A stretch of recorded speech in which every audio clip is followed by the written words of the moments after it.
এই মুহূর্তে সবচেয়ে বড় খবর, ভাঙড়ে গুলিবিদ্ধ তৃণমূল নেতা। এই মুহূর্তে সবচেয়ে বড় খবর, ভাঙড়ে গুলিবিদ্ধ হয়ে খুন তৃণমূল নেতা রাজ্জাক খান। ভাঙড় চালতাবেড়িয়ার তৃণমূল নেতা ছিলেন রাজ্জাক। এদিন রাতে বাড়ি ফেরার পথে দুষ্কৃতীরা তাকে গুলি করে ও হাসুয়ার কোপ দিয়ে খুন করে বলে অভিযোগ। ঘটনার পর থেকে এলাকায় ছড়ায় চরম উত্তেজনা। ঘটনার খবর পেয়ে ঘটনাস্থলে যায় বিধায়ক শওকত মোল্লা।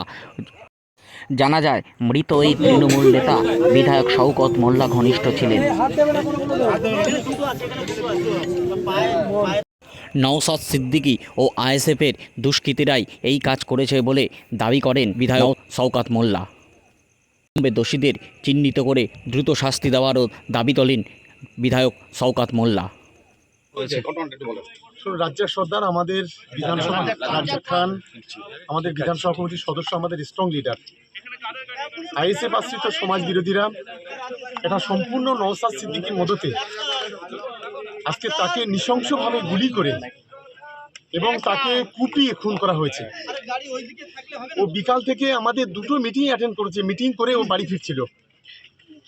আসলে ভাঙড় বিধানসভা এলাকায় এদের অস্তিত্ব বিলীন হয়ে যাওয়ার ফলে এই আইএসএফ আশ্রিত সমাজ বিরোধীরা এই ধরনের ঘটনা ঘটছে। আমরা পুলিশকে, আমরা দিদিকে অনুরোধ করব যে অবিলম্বে এই আইএসএফ আশ্রিত সমাজ বিরোধী এদেরকে অবিলম্বে গ্রেপ্তার করা এবং তার দৃষ্টান্তমূলক শাস্তির ব্যবস্থা করা।